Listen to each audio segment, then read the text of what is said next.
You've been incredibly constant this entire season. In fact, I went back some of your quotes from April when you guys ran an offensive drought. You said, look, trust this team, look at the resume, look at the track record. How have you maintained such a constant approach all season long? Well, I've just seen it too many times. I think that's one of the advantages of being a veteran is you have a lot of experience to pull from, and my experience has taught me that when you have the right guys in place, eventually it comes around, and I've seen it happen time and time again. And who knows? Maybe we don't pull this thing out, but we've certainly played like I feel like we're capable of playing. The last 3 weeks or so, and we've given ourselves a chance, and I knew that at the beginning of the season that we were going to have a chance coming down the stretch, and sure enough, that's the case. We always hear about, oh, we still got a chance, all the different cliches that happen in sports, but how different do you think it was for this team, the fact that you've been there before, actually walked it? Matt, what he did in Colorado, Kyle even in Philadelphia, I mean, there's some real living, breathing guys in the clubhouse that said, no, I was part of one of those teams. Yeah, and I think that's all part of, why veteran players are desirable, especially when, not that you don't want to have a good mix of young guys too, which we do have, but that's one of the advantages that some of us old guys have over the newbies is we have been a part of things like that, and we know it's possible. We know that if you go out there and keep grinding, keep having good at-bats, the good things are going to happen, and like you said, the cliches are there for a reason, and generally speaking, you can fill in the blank with whatever cliche you want. Water finds its own level, or that's a good one. Yeah, that's a good one.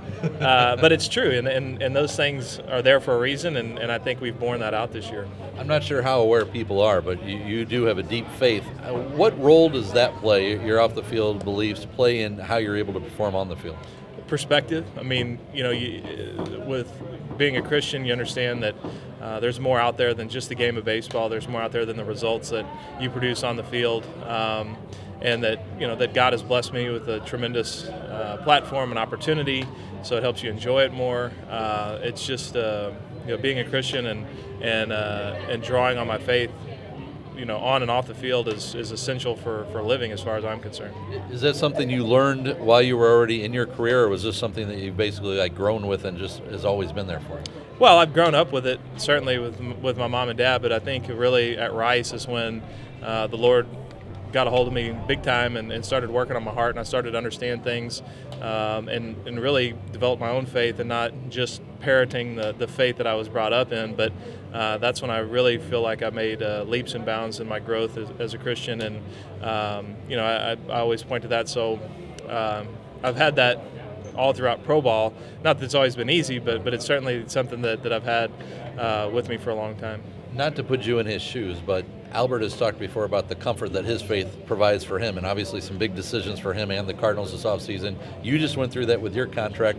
Can you share a little bit for people that just can't quite grasp what that faith and comfort does when you're making life-changing decisions?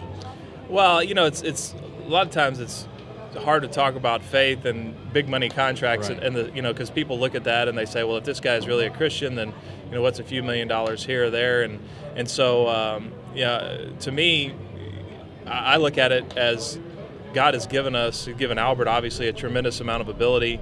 As Christians, we ought to be using the resources that we get from this game to help other people, to help people that are in need, and I feel like as a steward of both the ability and the money that you can make in this game, you owe it to yourself, you owe it to God to maximize that ability. Now, does that mean to hold out for the last dollar? No, it doesn't. Does that mean to be greedy? As some people say, well, you're greedy ball players.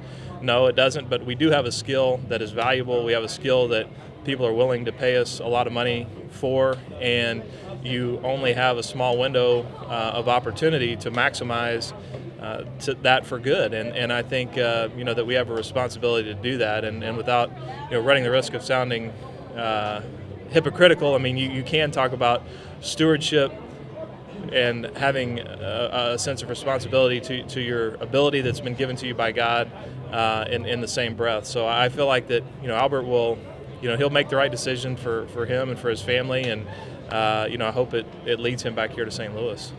That's Lance Berkman. I'm Brian Self for 101sports.com.